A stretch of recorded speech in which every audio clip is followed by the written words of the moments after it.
میرے دوستو 14 فروری Valentine day منانے سے پہلے رسول پاک صلی اللہ علیہ وسلم کی حدیث مبارکہ ضرور سن لیں۔ حضور کی بارگاہ میں ایک بندہ آتا ہے اور آ کے عرض کرتا ہے، یا رسول اللہ صلی اللہ علیہ وسلم مجھے زنا کی اجازت دے دیجئے۔ بڑی حیران کن بات، صحابہ کرام تڑپ گئے، غصے سے اس کی طرف دیکھا، بھاگے لپکے، لیکن حضور نے فرمایا اس کو میرے قریب لاؤ۔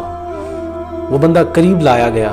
جب حضور کے قریب اس کو لایا گیا، حضور پاک صلی اللہ علیہ وسلم نے اس کو قریب بٹھا کے فرمایا، یہ بتاؤ کہ کیا تم اس کو اپنی ماں کے لیے پسند کرتے ہو؟ اس نے کہا، یا رسول اللہ میں اپنی ماں کے لیے کیسے پسند کر سکتا ہوں؟ حضور نے فرمایا لوگ بھی اپنی ماں سے متعلق اس چیز کو پسند نہیں کرتے۔ پھر حضور نے فرمایا، کیا اپنی بیٹی کے لیے اس کو پسند کرتے ہو، اس گناہ کو، اس زنا کو؟ اس نے کہا، یا رسول اللہ میں اپنی بیٹی کے لیے کیسے برداشت کر سکتا ہوں؟ حضور نے فرمایا لوگ بھی اپنی بیٹیوں کے لیے پسند نہیں کرتے۔ کتنا پیارا تربیت کا انداز ہے۔ پھر حضور نے فرمایا، کیا اپنی بہن کے لیے اس کو پسند کرتے ہو؟ اس نے کہا، یا رسول اللہ نہیں، میں کیسے برداشت کر سکتا ہوں؟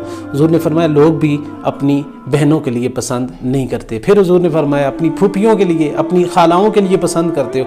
وہ بندہ تڑپ گیا، رونے لگا، اور جب رویا، خوب رویا حضور کی بارگاہ میں، پھر حضور پاک صلی اللہ علیہ وسلم نے اپنا دست مبارک اس کے اوپر رکھا، اور اس کے بعد آپ نے ایک دعا مانگی۔ اور وہ دعا کیا ہے؟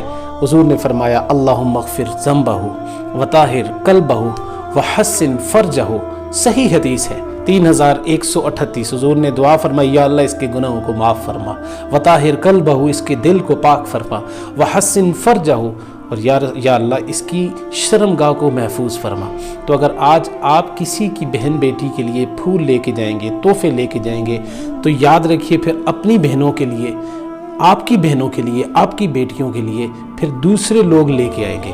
تو اگر آپ اس کو برداشت کر سکتے ہیں تو پھر 14 فروری بھی منائیں، ویلنٹائن ڈے بھی منائیں، اور پھر فحاشی پھیلائیں۔ لیکن اگر برداشت نہیں کر سکتے تو خدا را پھر ان غیر محرم اور ناجائز رشتوں سے دور رہ کر جو پاکیزہ اور سنت کے مطابق جو رشتے ہیں، یعنی نکاح کا رشتہ، اس رشتے کو قائم کیجیے، اور اس ویڈیو کو، اس پیغام کو آگے دوسروں تک ضرور پہنچائیے۔ السلام علیکم ورحمۃ اللہ وبرکاتہ۔